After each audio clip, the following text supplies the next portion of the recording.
Alors le livre blanc découle d'une réflexion qui fait suite à un colloque qui avait été organisé au mois de septembre 2020, donc en pleine crise Covid-19, pour réfléchir à la mise en œuvre du concept One Health, une seule santé. Donc un comité de rédaction a été mis en place avec un certain nombre d'auditions et suite à de nombreux mois de discussion et de rédaction, nous avons pu élaborer ce document.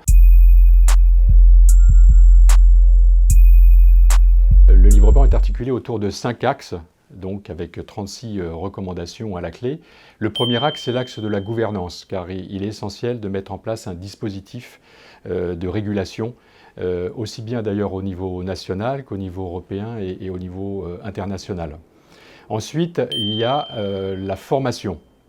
La formation à toutes les époques de la vie d'ailleurs, aussi bien à l'école qu'après en études supérieures et également en formation continue.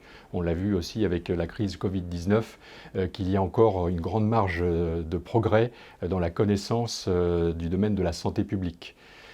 Le troisième axe est l'axe de la prévention et de la surveillance, avec notamment la mise en réseau des différents dispositifs de surveillance pour les maladies humaines, les maladies animales, les maladies végétales et puis également la santé des écosystèmes.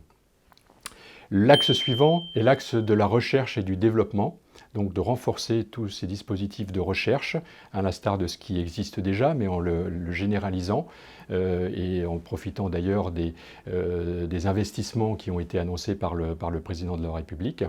Et on a bien vu que la recherche était fondamentale pendant la crise de Covid-19.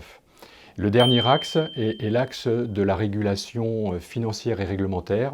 Et donc, il est certainement nécessaire de mettre en place des dispositifs juridiques et financiers qui puissent accompagner la mise en œuvre du concept One Health, aussi bien au niveau national qu'européen et mondial. Alors, l'intérêt de ce livre blanc, c'est qu'il a été rédigé par toutes différentes parties prenantes de tous horizons. Aussi bien des médecins, des écologues, des vétérinaires, des agronomes, des agriculteurs, des scientifiques de tous les secteurs. Toutes les professions de santé sont concernées. J'ai parlé des vétérinaires, bien entendu les médecins, c'est une évidence. Ils ont participé aussi activement à la rédaction de ce livre blanc, mais également toutes les autres professions de santé, comme par exemple les pharmaciens, qui sont aussi impliqués dans le dispositif, notamment en ce qui concerne l'utilisation de médicaments et la recherche en matière médicale et en matière vaccinale.